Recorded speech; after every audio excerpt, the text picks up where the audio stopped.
Hello दोस्तों, तो कैसे हो आप सब लोग। आप लोग क्या अनसुनी कहानियों के शौकीन हो?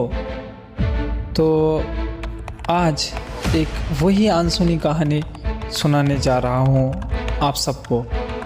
तो चलिए शुरू करते हैं एक भूतिया डरावनी कहानी। राजस्थान के एक दूर दराज गाँव कुलधरा के पास एक पुरानी हवेली में रहने वाले तांत्रिकों का एक समूह छाया अवधान नामक एक प्राचीन अनुष्ठान करता था। उसका मानना था कि मिट्टी और जूट की गुड़ियों में रूह को कैद किया जा सकता है ताकि वो उसके माध्यम से सांसारिक शक्तियां पा सके। ये गुड़िया बाजार में मिलने वाले खिलौने जैसे नहीं थी। इसके पीछे की प्रक्रिया बेहद भयानक थी।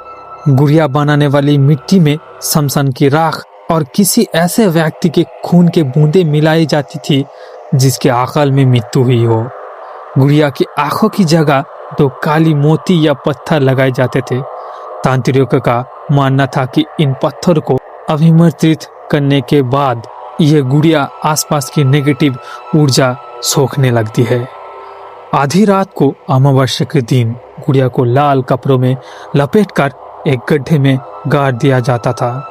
इसके ऊपर मंत्र का जाप तब तक किया जाता था जब तक कि मिट्टी से धीमी सिसकियां की आवाज ना आने लगे। कहानी शुरू होती है आर्यन से, जो एक पैरानॉर्मल इन्वेस्टिगेटर था।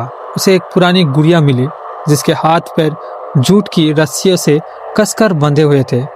गांव वालों ने उसे चेतावनी दी थी कि इसकी गट मत खोलना, वरना जो इसके अंदर कैद है वो बाहर आ जाएगा। आर्यन ने इसे महज एक कहानी समझा। उसने जैसे ही गुड़िया के हाथ की पहली गांठ खोली, कमरे का अचानक तापमान गिर गया। उसे महसूस हुआ कि गुड़िया की कांच जैसी आंखें अब उसे देख रही थी। श्रापित गुड़िया की सबसे डरावनी बात यह है कि वो खुद नहीं चलती, बल्कि आपके डर को आकार देती है। पहले दिन आर्यन को घर के कोने में गीले पैरों के निशान दिखे। दूसरे दिन उसने सोते समय ऐसा महसूस हुआ जैसे कोई छोटा सा हाथ उसका गला घोट रहा हो। तीसरे दिन जब उसने आईने में देखा तो उसे अपने पीछे वो गुड़िया खड़ी दिखी, लेकिन हकीकत में वो मेज पर ही पड़ी थी। जब आर्यन ने उस गुड़िया को वापस दफनाने की कोशिश की तो उसे एहसास हुआ कि अनुष्ठान अब पूरा हो चुका। वो गुड़िया अब सिर्फ मिट्टी का पुतला नहीं थी, उसने आर्यन की ही छाया को चुरा लिया है।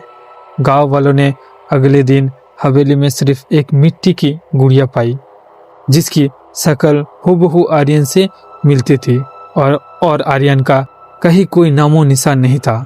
तो कैसा लगा आपको ये कहानी? अच्छी लगे तो कमेंट में बताइए। मिलते हैं नेक्स्ट वीडियो में। Tata bye bye, see you.